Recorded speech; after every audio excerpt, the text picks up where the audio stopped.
Merci Seigneur Jésus pour notre enseignement de ce soir. Seigneur, je t'en supplie, donne-nous une oreille spirituelle qui nous permet de comprendre ta parole, mais surtout dispose nos cœurs à la réception de cette parole et donne-nous la capacité à mettre cette parole en pratique pour la purification de notre être tout entier, mais surtout pour être admis à cette vie spirituelle et éternelle que tu nous as promis. Merci Jésus. Amen. Bien-aimé, notre thème de ce soir est intitulé Jésus parle de sa mort et de sa résurrection. Cela nous vient du livre de Jean chapitre 16 au verset 16 à 24. Nous allons faire d'abord la lecture de la parole. Encore un peu de temps et vous ne me verrez plus. Et puis encore un peu de temps et vous me verrez. Parce que je vais au Père. Là-dessus, quelques-uns de ses disciples dirent entre eux, que signifie ce qu'il nous a dit encore un peu de temps et vous ne me verrez plus. Et puis encore un peu de temps et vous me verrez.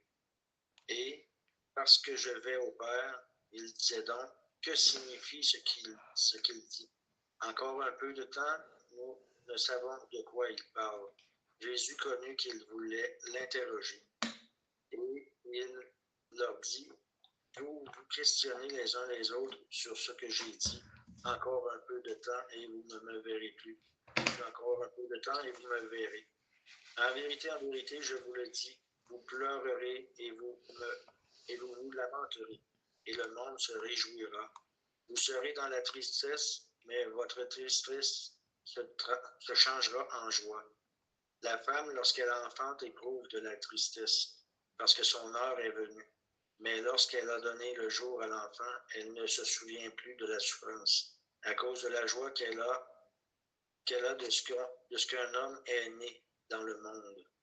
Vous donc aussi, vous êtes maintenant dans la tristesse, mais je vous reverrai, et votre cœur se réjouira, et nul ne vous ravira de votre joie. En ce jour-là, vous ne m'interrogerez plus sur rien. En vérité, je vous le dis, ce que vous demanderez au Père, il vous le donnera en mon nom. Jusqu'à présent, vous n'avez rien demandé en mon nom.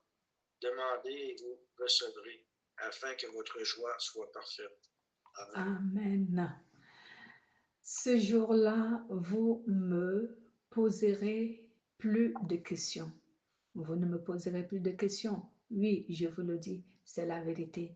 Le Père vous donnera tout ce que vous lui demanderez en mon nom. Jusqu'à maintenant, vous n'avez rien demandé en mon nom. Demandez et vous le recevrez, alors votre joie sera complète. Merci Seigneur Jésus. Donc, bien-aimé, Jésus parle de sa mort et de sa résurrection à ses apôtres, à ses disciples. Et cela veut dire quoi lorsque nous disons que Jésus parle de sa mort et de sa résurrection?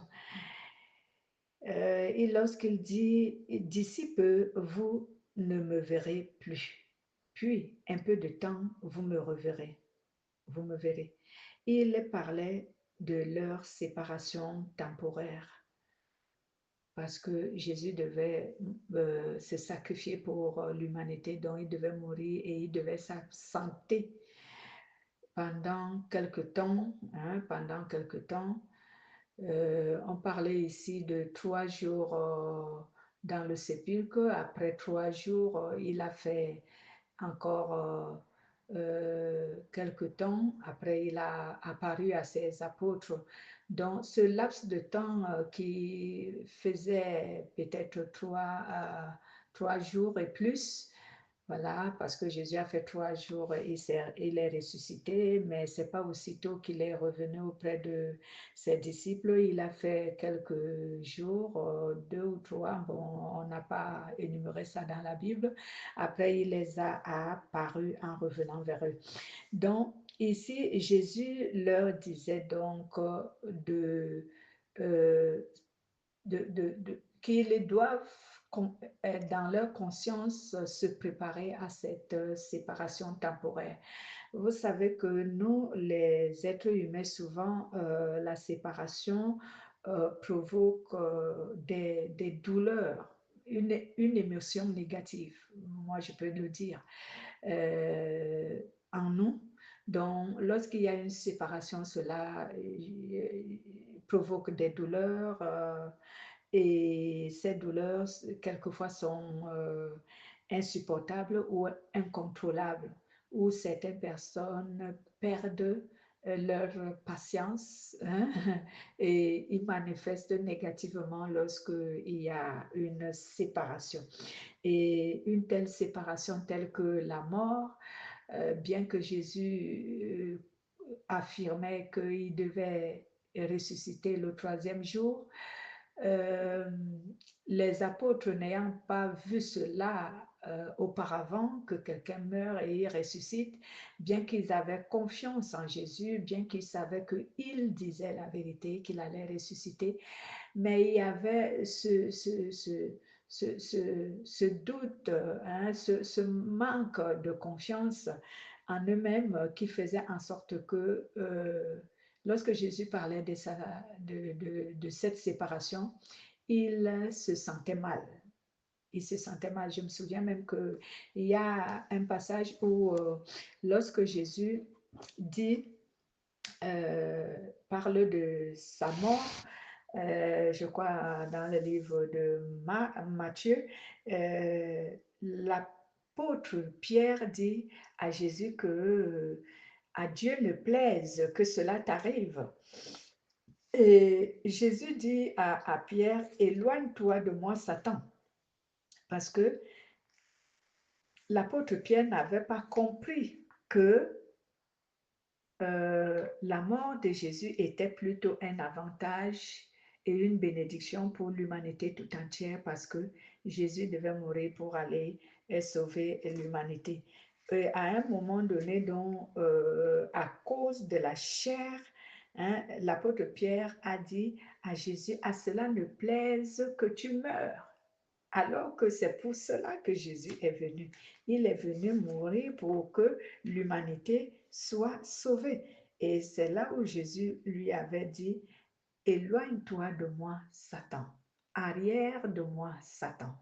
Arrière de moi, Satan, est-ce que c'est Pierre que Jésus traitait de Satan? Non, mais il savait que cette pensée de Pierre était animée par l'ennemi, par le diable, parce que lui, il est venu mourir pour donner à l'humanité un moyen de réconciliation avec Dieu.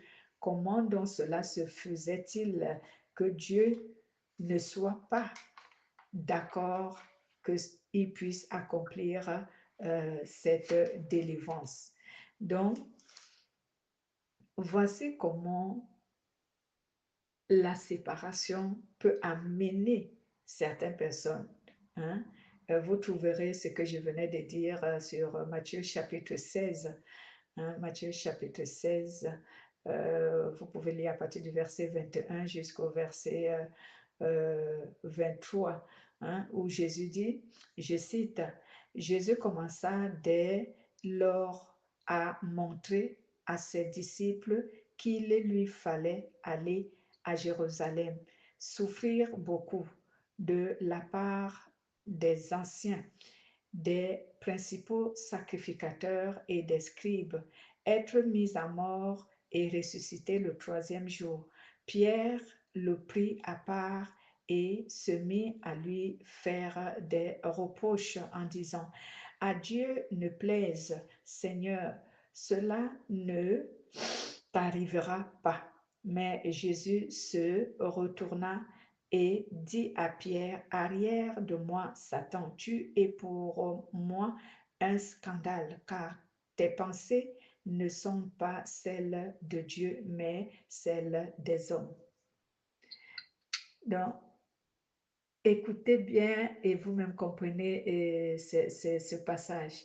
C'est la douleur de la séparation que Pierre ne voulait pas accepter. Il voulait pas admettre que son Seigneur lui quitte, ne serait-ce que même pour quelque temps, pour quelques heures. Donc, il n'a pas regardé l'intérêt qu'apportait cette séparation. Lui, il a plutôt regardé à la familiarité qu'il avait avec Jésus. Et il ne voulait pas perdre cette présence de Jésus. C'était ce dont à quoi il s'était accommodé, que Jésus est là, Jésus est avec eux et tout. Donc, il ne voulait pas perdre cela. Et ça lui faisait mal au point où il a laissé Satan, à cause de cette émotion négative, l'utiliser pour contredire la volonté de Dieu. Et cela arrive pour beaucoup. Lorsqu'une séparation arrive, la plupart d'entre nous, on ne cherche pas à comprendre est-ce qu'elle vient de Dieu ou elle vient des hommes. Dieu l'a permis pour quelle raison? On ne largit pas notre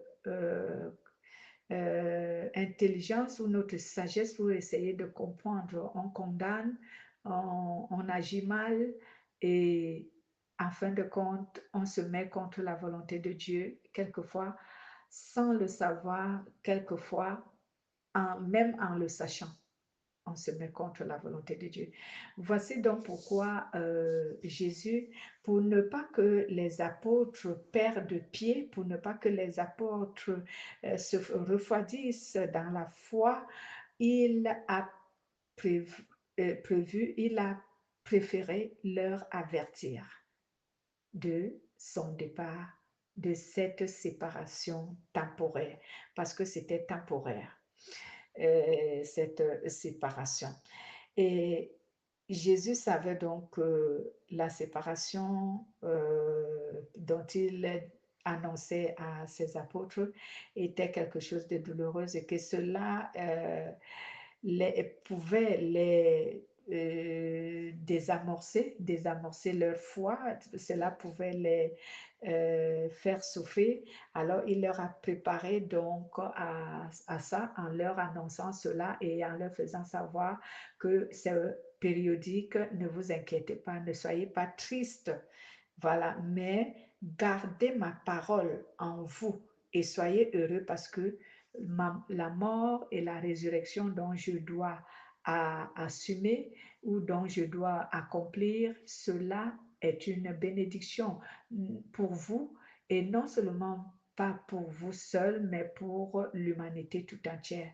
Donc c'est une bénédiction, c'est un bonheur que je puisse mourir et ressusciter. Donc Jésus leur a préparé de cette façon afin que les apôtres ne demeurent pas tristes et que cette tristesse ne provoque pas en eux des émotions négatives et une attitude négative qui pouvait freiner leur foi ou attiédir la foi qu'ils avaient en lui. Voilà, donc on lit 1 Jean chapitre 2, versets 1 à 5 et Jean chapitre 14, versets 18 à 19. Lisons 1 Jean. 1 Jean.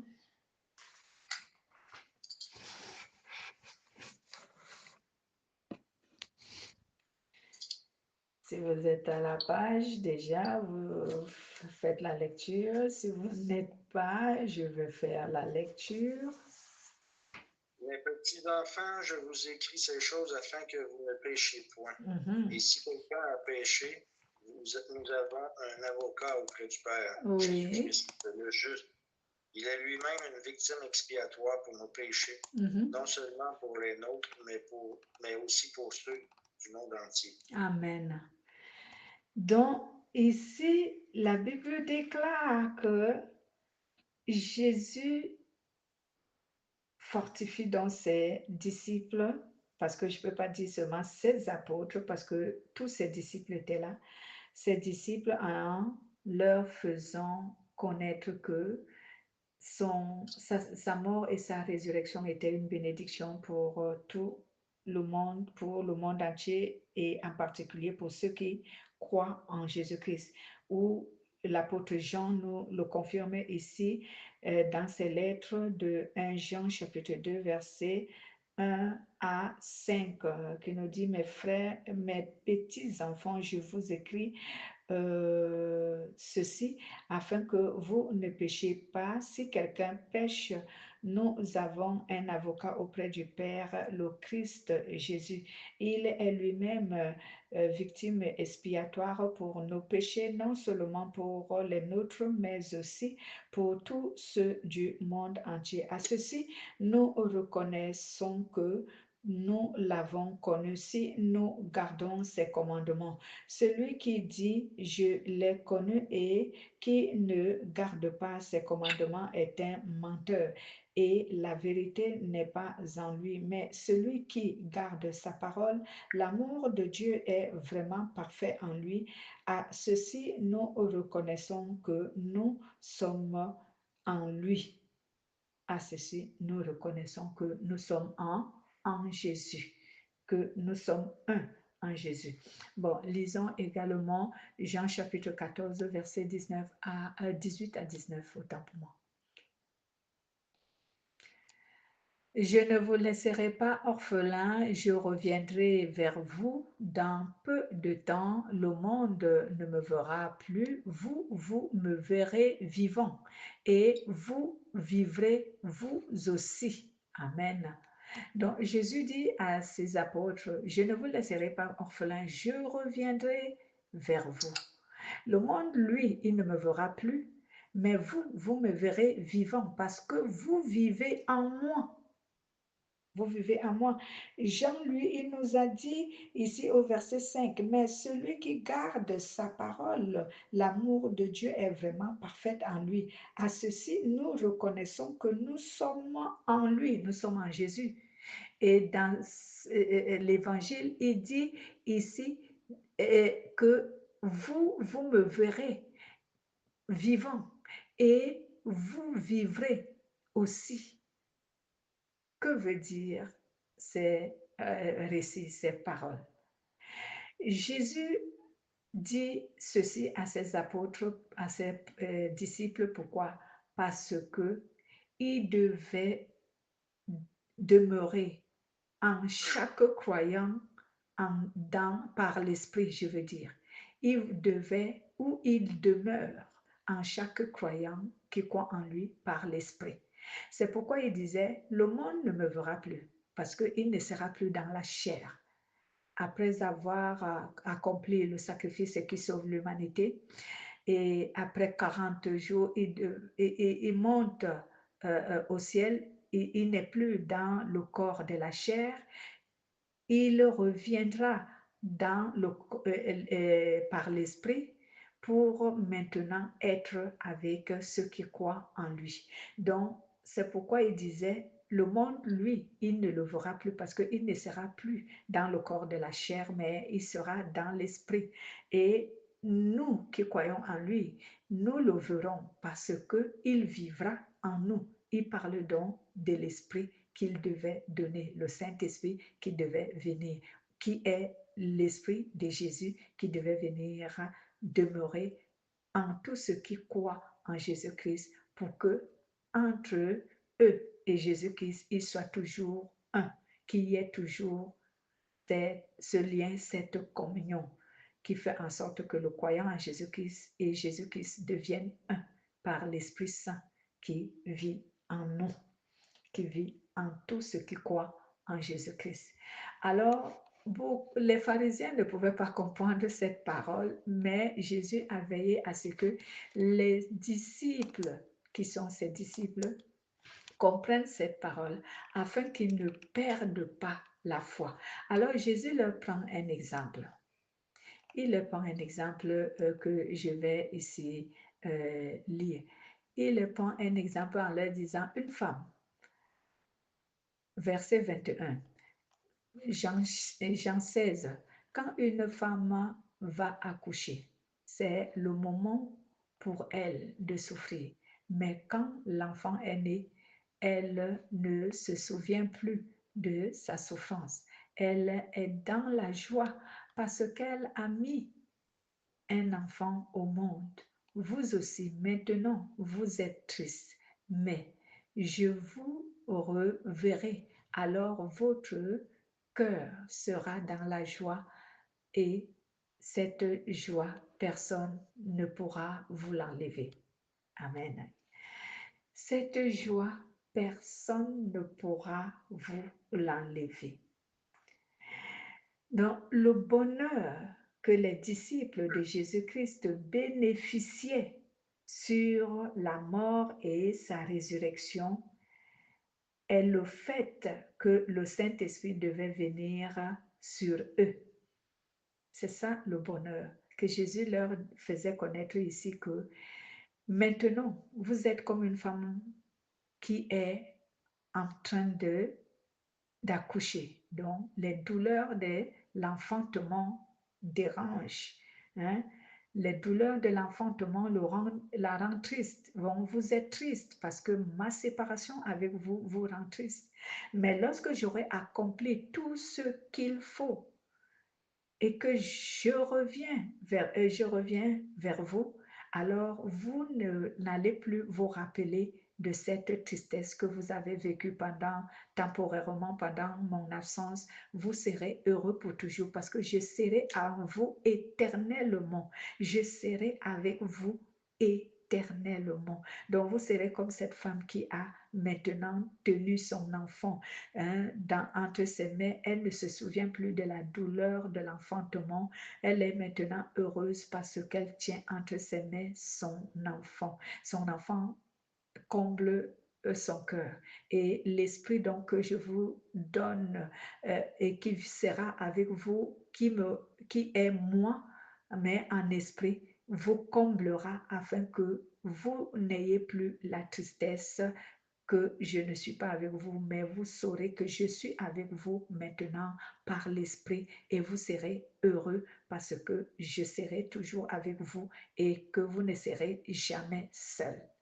Donc, cette parole ici veut nous faire connaître que lorsque tu crois en Jésus vraiment en vérité et en esprit, tu n'es pas seul. Dieu est toujours présent dans ta vie. Jésus est toujours présent dans ta vie, même lorsque tu ne peux pas le voir physiquement, mais tu peux ressentir et remarquer même sa présence dans ta vie si vous avez vraiment une bonne relation. Il y a des chrétiens qui n'arrivent pas à expérimenter la présence de Dieu dans leur vie. Ils n'arrivent pas à expérimenter la manifestation de la présence de Dieu dans leur vie. Pourquoi en fait? Parce que leur relation avec Jésus-Christ n'est pas profonde. Leur relation avec Jésus-Christ n'est pas parfaite. Parce que lorsque ta relation avec Jésus est parfaite et profonde, tu peux ressentir la présence de Jésus dans ta vie et tu peux même remarquer la manifestation de la présence de Jésus dans ta vie. Tu peux le remarquer. Donc ici, nous pouvons donc comprendre que si, comme Jésus le dit ici, l'arrivée du Saint-Esprit ou la communion d'un chrétien avec le Saint-Esprit est une bénédiction. C'est une bénédiction. Parce que lorsque le Saint-Esprit vient, il vient pour donner le royaume de Dieu aux chrétiens. Dernièrement, dans notre enseignement de dimanche matin, nous avons parlé des actions du Saint-Esprit, les bienfaits. On n'a pas parlé de toutes les actions du Saint-Esprit, surtout sur le croyant ou encore dans l'Église. On n'a pas parlé de ça, on a parlé de l'action du Saint-Esprit généralisée dans le monde, y compris le chrétien et le non-chrétien, le croyant et le non-croyant, donc l'action du Saint-Esprit dans le monde, c'est ce qu'on a beaucoup plus parlé. Mais lorsqu'il s'agit de l'action du Saint-Esprit sur le chrétien, il produit beaucoup plus de bénédictions que ce qu'il fait dans le monde, parce que sur le chrétien est sa propriété. Donc, il peut jouir ou il peut exercer toute sa puissance, son amour, son autorité, sa présence, son contrôle sur lui pour démontrer à ce chrétien même d'abord et au monde qui entoure ce chrétien que celui-ci m'appartient. Comme Jésus et Dieu lui-même, il avait confessé sur Jésus, voici mon fils bien-aimé sur lequel j'ai placé toute mon affection. Et nous aussi, le Seigneur le démontre lorsque il est vraiment entièrement en nous, lorsque nous avons une relation profonde, lorsque nous avons une relation sincère avec lui, il démontre sa présence et il nous la fait sentir. Et nous le ressentons et même d'autres personnes aperçoivent la présence de Dieu, de Jésus, de son esprit en nous. Donc, Jésus ici voulait donc dire à ses apôtres que vous ne serez pas seuls. Je viendrai en vous et je serai avec vous. Et non seulement je serai avec vous, mais lorsque je viens pas seul, je viens avec le royaume de Dieu. Cela voudrait dire que le Saint-Esprit, dès lors qu'il est venu sur la terre, il est venu avec le royaume de Dieu. C'est lui le royaume de Dieu. Donc quand tu le reçois, c'est que tu as reçu l'accès au royaume de Dieu. C'est pour cela qu'il nous est souvent conseillé de bien entretenir la présence du Saint-Esprit dans nos cœurs et dans nos vies, parce que c'est lui le royaume de Dieu. Si tu le perds, tu perds le royaume de Dieu. Et si quand tu le gagnes, tu gagnes le royaume de Dieu. Et pour vous donner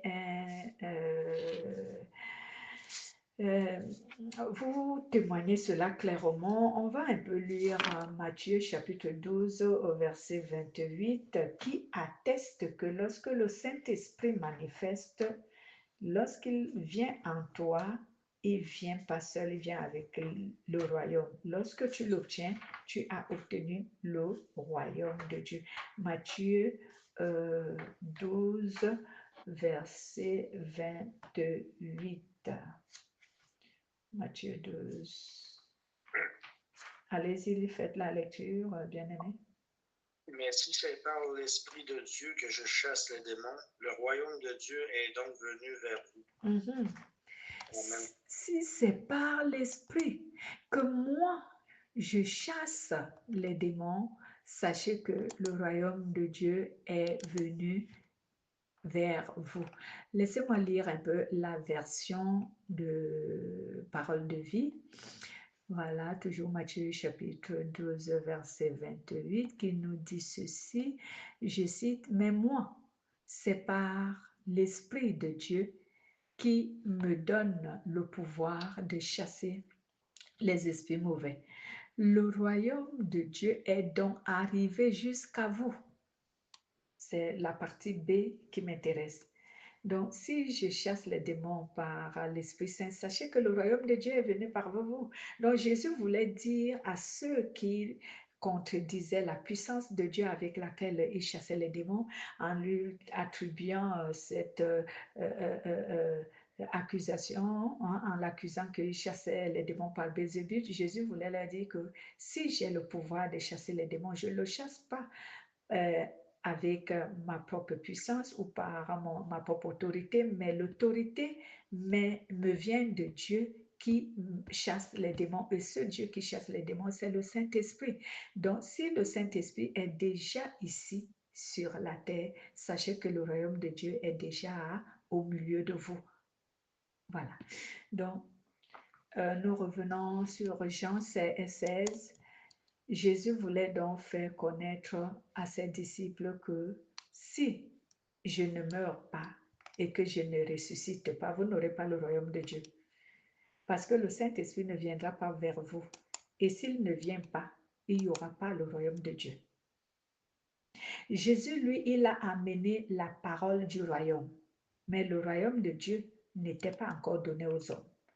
Il fallait le Saint-Esprit pour que les hommes obtiennent maintenant le royaume de Dieu. Donc, ceci veut dire que si Jésus-Christ ne s'était pas sacrifié pour le salut de l'humanité, et s'il n'avait pas ressuscité, mort et ressuscité, pour envoyer l'Esprit, l'humanité, peu importe comment il croyait en Dieu, il ne pouvait pas recevoir le royaume de Dieu. On prend l'exemple, les croyants de l'Ancien Testament, l'Ancienne Alliance, ils croyaient en Dieu, mais ils n'avaient pas le royaume.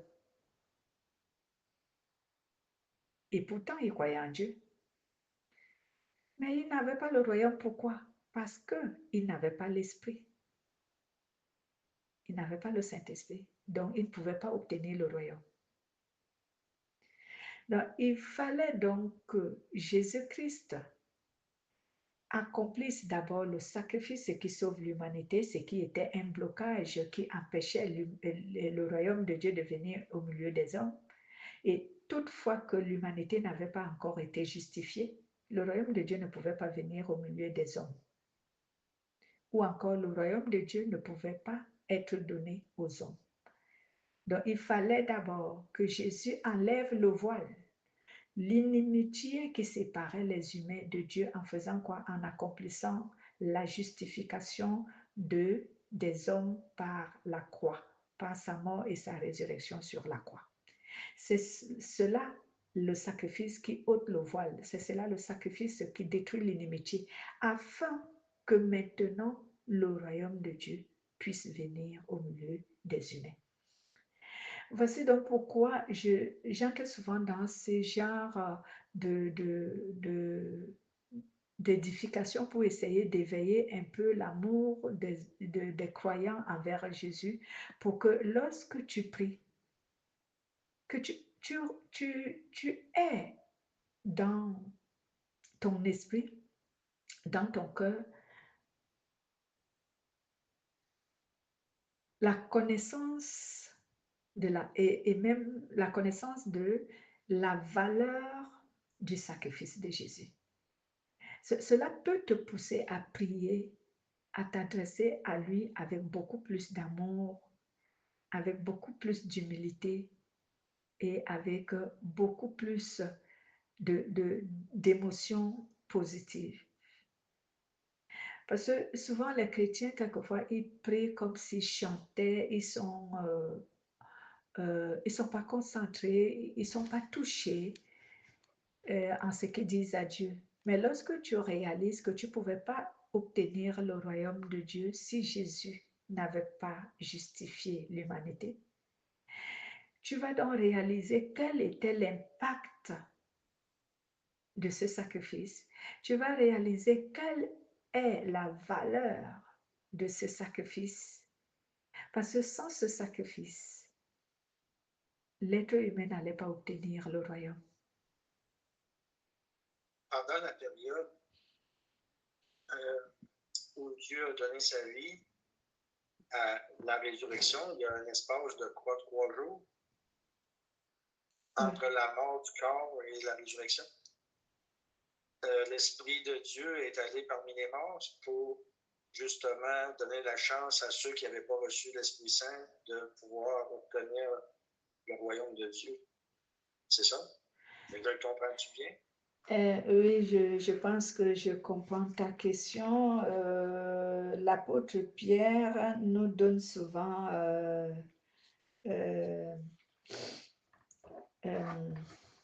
un enseignement là-dessus pour nous édifier. Celui qui est entré dans le séjour des morts était complet. Cela veut dire la parole et l'esprit. C'est lui qui est entré dans le séjour des morts. Donc Dieu qui est la parole et Dieu qui est l'esprit. Voilà. Donc quand il entre dans le séjour des morts, il avait une mission à accomplir là-bas pour que le sacrifice qui sauve l'humanité soit complet. Il ne suffisait pas seulement d'être pendu sur la croix au mont appelé Golgotha. Il ne suffisait pas seulement qu'il soit percé qu'on perce sa côte. Il ne suffisait pas seulement qu'on l'enterre dans le sépulcre et qu'il soit ouvert 3 jours. Il ne suffisait pas seulement qu'il, pendant 33 ans et 6 mois, il annonce la parole de Dieu aux humains, mais il fallait aussi qu'il aille dans le séjour des morts. Et dans le séjour des morts, je crois qu'il avait 2 missions à accomplir. La première mission, c'était de retirer le pouvoir. Quand on dit la clé de la mort, on parle d'un pouvoir. La clé est un pouvoir. Donc, retirer le pouvoir de la mort sur les hommes.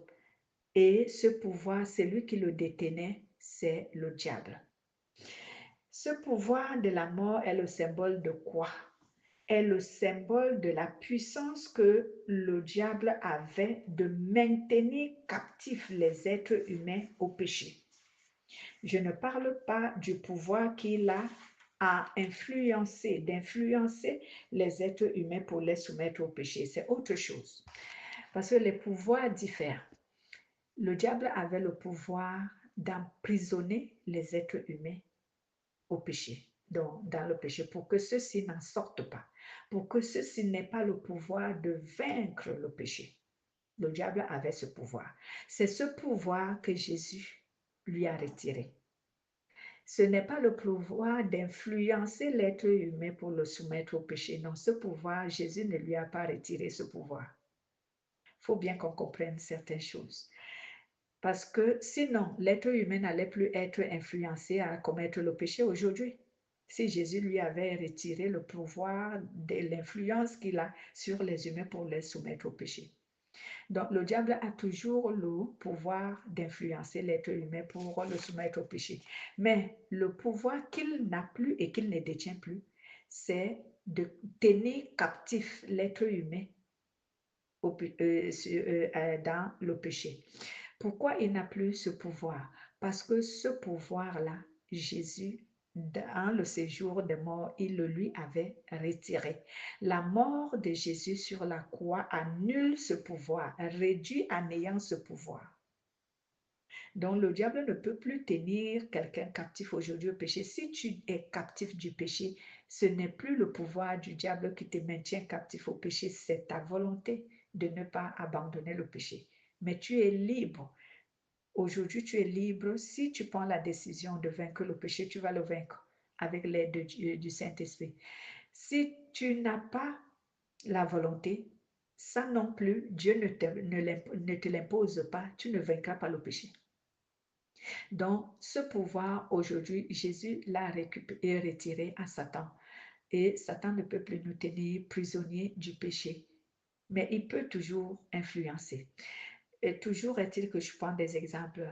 Dans l'ancienne alliance, aucun être humain n'avait le pouvoir de vaincre le péché. Pourquoi? Parce que le sacrifice, le pouvoir de vaincre le péché n'appartenait pas encore aux humains.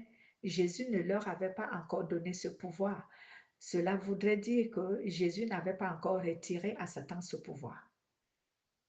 C'est pour cela que les hommes qui croyaient en Dieu, les personnes qui croyaient en Dieu à l'ancienne alliance, bien qu'ils aimaient Dieu, bien qu'ils adoraient Dieu, mais ils n'avaient aucun pouvoir de vaincre le péché.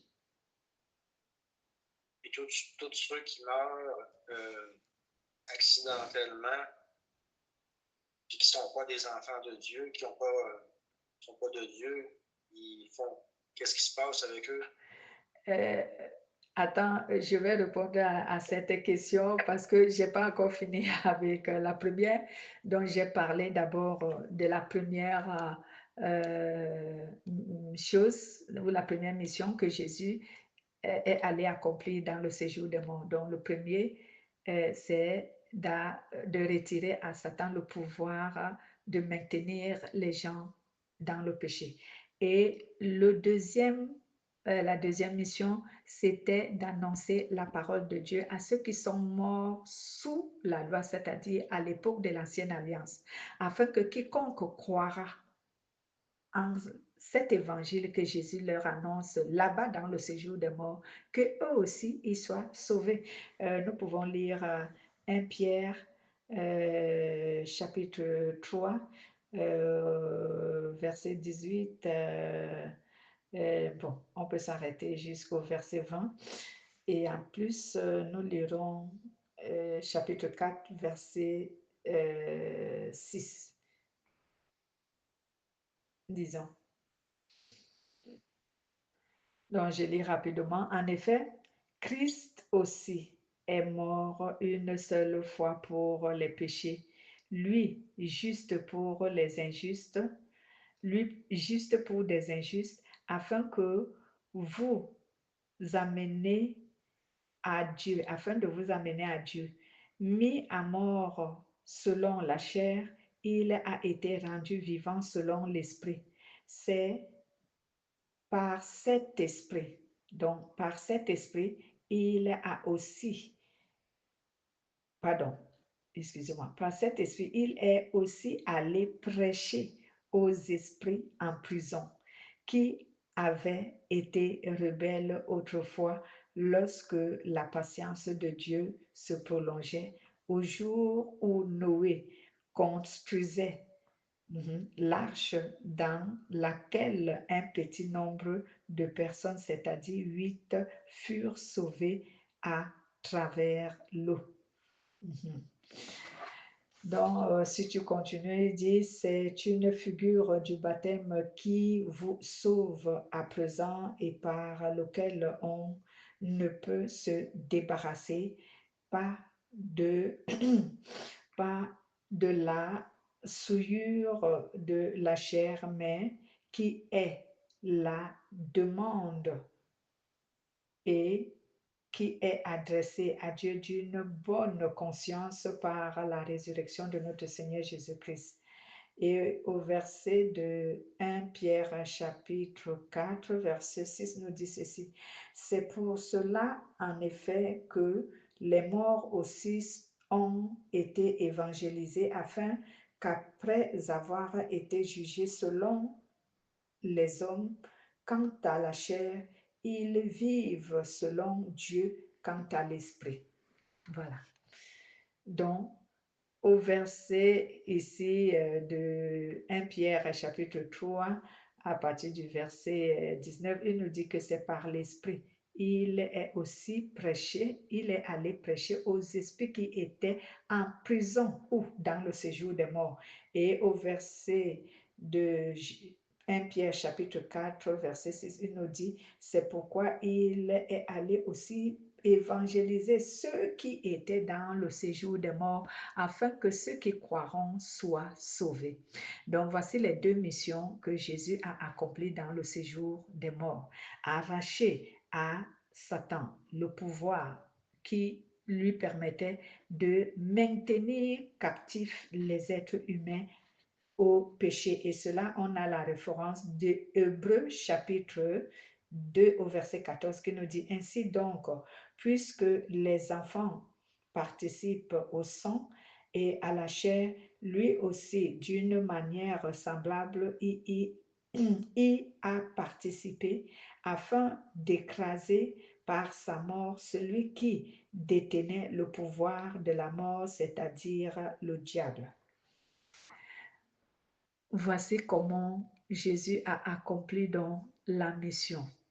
Ceux qui étaient morts avant que le royaume de Dieu n'arrive, cela veut dire avant que Jésus ne donne le royaume de Dieu, au temps de Noé, au temps de l'ancienne alliance, Jésus est allé également dans le séjour des morts pour leur donner à eux aussi une seconde chance, ce que nous appelons la grâce de Dieu, afin que la parole qui est prêchée pendant 3 jours dans le séjour des morts, ils puissent l'écouter et ceux qui croiront à cette parole soient sauvés. Donc, toute personne qui est morte sous l'ancienne alliance et qui a écouté Jésus prêcher l'évangile pendant 3 jours dans le séjour des morts et qui a cru, il entre dans le repos de Dieu et cette personne-là est sauvée. Son âme est sauvée. Au jour de l'enlèvement, il montera et quittera le séjour des morts et pour monter et retrouver Jésus dans les cieux. Quelqu'un pourra dire, mais 3 jours, est-ce que c'est suffisant pour prêcher toutes ces personnes qui sont mortes lors de l'ancienne alliance? Il faut comprendre une chose, le temps qui se produit, ou si je peux dire ça, le temps qui est compté dans le monde spirituel n'est pas pareil que le nôtre. Une seule heure, une seule heure dans le monde spirituel peut ressembler même à un an. Les activités qui se produisent dans le monde spirituel d'une heure peuvent représenter les activités qui se produisent dans le monde réel d'un an. Donc, le monde spirituel est beaucoup plus en avance et beaucoup plus actif. Donc, en 3 jours, Jésus avait le temps de prêcher à tous ceux qui sont morts lors de l'ancienne alliance. Il avait le temps de les prêcher avant de ressusciter. Il avait le temps de récupérer le pouvoir. Et déjà, sa mort sur la croix est l'acte qui récupère, qui arrache à Satan le pouvoir sur le péché. Et sa résurrection encore le tient, tient cela réel parce que Jésus, il meurt et il ressuscite. Maintenant, tu as posé la question, est-ce que ceux qui meurent accidentellement, c'était ta question pour que je puisse la répondre. Ceux qui meurent accidentellement, qu'est-ce que tu voulais savoir? S'ils n'ont pas donné leur vie à Dieu, mais ils décèdent accidentellement, qu'est-ce qui se passe avec eux autres? Ils auront comme. Ils se ramassent au séjour des morts, mais là, ils ont eu avant ça la chance de pouvoir prendre leur décision? Ben non, ils l'ont tout simplement pas pris, puis ils ne seront pas sauvés. C'est pourquoi la Bible dit que Dieu n'est pas le Dieu des morts, mais il est le Dieu qui vit et de ceux qui vivent. Cela veut dire qu'il s'agit ici de 2 ou 3 catégories de personnes. Le Dieu des morts, cela veut dire le Dieu de ceux qui sont morts dans le péché. Mais il est le Dieu de ceux qui sont vivants. Il veut dire ceux qui sont vivants dans leur chair, mais aussi ceux qui sont morts en Christ. Parce que ceux qui sont morts en Christ sont vivants. Ceux qui vivent encore dans leur chair aussi sont vivants. Ceux dont Dieu considère ici des personnes mortes, ce sont ces personnes-là qui sont mortes sans Christ. Et ce sont également ces personnes-là qui vivent sur la terre, mais sans avoir une relation avec Christ, ce qu'on appelle la mort spirituelle. Donc ici, lorsque tu choisis de rester sur la position des morts, cela veut dire que tu ne veux pas croire en Jésus-Christ, tu ne veux pas accepter le salut qu'il t'a donné gratuitement. Alors, si tu meurs, que ce soit d'une manière brutale, par accident, ou que tu as eu le temps de te repentir sur un lit d'hôpital et que tu n'as pas voulu, il n'y a plus de rédemption pour toi. C'est terminé. Tu vas en enfer. Parce que tu as eu le temps de prendre la décision de suivre le Seigneur Jésus, mais tu n'as pas voulu. Ça veut dire un peu le principe de garder nos lampes allumées, ça voudrait dire ça. Parce que si tu n'as pas prévu que ta lampe soit allumée quand tu allais partir, c'est comme si la mort venait te chercher avant que tu puisses le faire. Garder nos lampes allumées ne parle même pas trop des non-croyants, de ceux qui refusent de croire en Jésus ou de ceux qui sont morts spirituellement. Garder nos lampes allumées parle plus à ceux qui croient en Jésus. Donc, garder ta lampe allumée, cela veut dire qu'il faut que tu demeures attaché à Jésus, à son esprit. Il faut que tu gardes la communion avec le Saint-Esprit. Il faut que tu ne perdes pas la foi en Jésus-Christ. Il faut que tu cultives ta foi. Tu gardes ta relation avec Jésus de manière pure. Hein, que ta relation avec Jésus soit une relation sincère et fidèle. Et c'est ce qu'on appelle garde ta lampe allumée. Voilà, d'une autre manière, celui qui garde sa lampe allumée, c'est celui qui a la crainte de Dieu, qui se sanctifie tous les jours pour glorifier Jésus-Christ, hein, pour garder sa communion avec Jésus-Christ. J'ai souvent enseigné, exhorté aux chrétiens en les édifiant de telle manière que la sanctification n'est pas ce qui sauve le chrétien. Le chrétien est déjà sauvé avant de se sanctifier. Toutefois que tu as reçu le Saint-Esprit, tu es sauvé. Hein? On ne reçoit pas le Saint-Esprit parce qu'on est sanctifié. Non, le Saint-Esprit vient avant que tu ne te sanctifies. D'ailleurs, c'est lui qui te sanctifie. Mais à quoi sert la sanctification? La sanctification est un élément qui nous permet d'entretenir positivement notre relation avec le Saint-Esprit.